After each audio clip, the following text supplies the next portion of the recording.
एक बार की बात है, गौतम बुद्ध अपने शिष्यों के साथ बैठे थे। उसी समय राजा अजातशत्रु वहां पहुंचे और बुद्ध से कहने लगे, हे बुद्ध, जब से मैं आपका शिष्य बना, हर कोई मेरा शोषण कर रहा है। आपका शिष्य बनने से पहले सभी लोग मुझसे डरते थे, क्योंकि उस वक्त मैं बहुत कठोर था और मैं किसी को मौत की सजा देने से पहले एक बार भी नहीं सोचा करता था। लेकिन आपका शिष्य बनने के बाद मेरा किसी को दंड देने का मन नहीं करता और ना ही मुझे गुस्सा आता है। मैं शांत हो गया हूं और सभी को दया भावना से देखता हूं। लेकिन कुछ लोग मेरे इस बदलाव का अनुचित लाभ उठा रहे और इसने मेरे राज्य के लोगों को भी एक तरह के खतरे में डाल दिया है। कृपया आप मुझे बताएं कि मुझे अब क्या करना चाहिए। राजा अजातशत्रु की यह बात सुनकर गौतम बुद्ध उन्हें एक कहानी सुनाते हैं और कहानी कुछ इस प्रकार है। एक बार एक बड़े पेड़ के नीचे एक जहरीला सांप रहता था। पेड़ एक गांव के पास में एक कोने में हुआ करता था। वहां अक्सर सुबह शाम लोग बैठक लगते थे और खूब बातें करते थे। लेकिन जब से उस पेड़ डीएच के पास उस सांप को देखा गया, तब से लोगों ने वहां जाना बंद कर दिया। लेकिन कुछ लोग तो जानबूझकर वहां सांप को देखने आया करते और उसे छेदा करते। अब उस सांप को जब खतरा महसूस हुआ तो उसमें खुद के बचाव के लिए लोगों पर हमला करना शुरू कर दिया। वह सांप अब अपने क्षेत्र में लोगों का आना भी बर्दाश्त नहीं करता था, जिससे गांव के कई लोगों की जान जाने लगी। इस तरह पेड डीएच के आसपास जब भी कोई हलचल होती तो सांप वहां आ जाता और हमला कर देता। सांप की दहशत अब पूरे गांव में हो गई। अब लोगों ने बिल्कुल ही उस पेडिहाच के पास जाना बंद कर दिया। एक दिन एक साधु उस गांव से गुजर रहे थे। तभी उस साधु की नजर उस विशाल से घने वृक्ष पर पड़ी, जिसके नीचे वो सांप रहा करता था। घने पेड्डक को देख साधु के मन में विचार आया कि चलो वृक्ष की इस ठंडी छांव के नीचे बैठकर कुछ देर ध्यान लगाया जाए। उसी वक्त गांव के कुछ लोग अपनी गाय लेकर घर की ओर जा रहे थे। तभी उन लोगों की नजर जब उस साधु पर पड्डी, जो कि उसी पेड्डे की तरफ ही जा रहा था। तभी लोगों ने उस साधु को सांप के बारे सावधान करते हुए कहा कि आप उस पेड़ के पास मत जाना।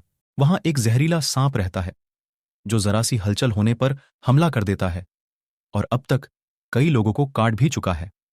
लोगों की यह बातें सुनकर साधु मुस्कुराए और उस पेड़ की तरफ चल पड़े।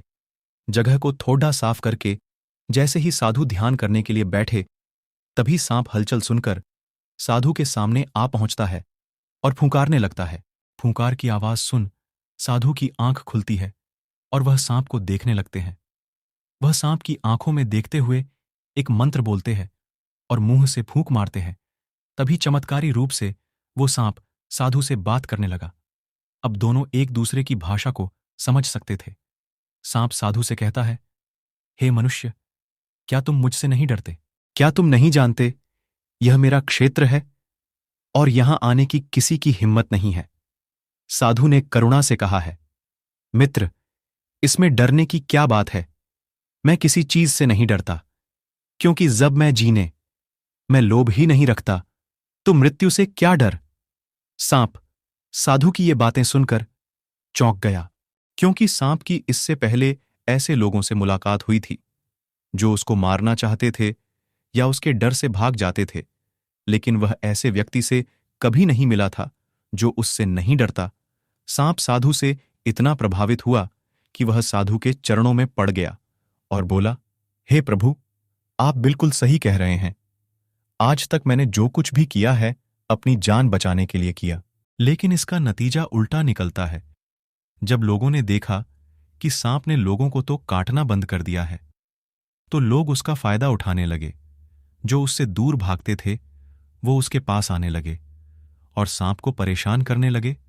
बच्चे उस पर पत्थर फेंक कर मारने लगे, जिससे सांप आए दिन हमेशा परेशान और घायल रहता था।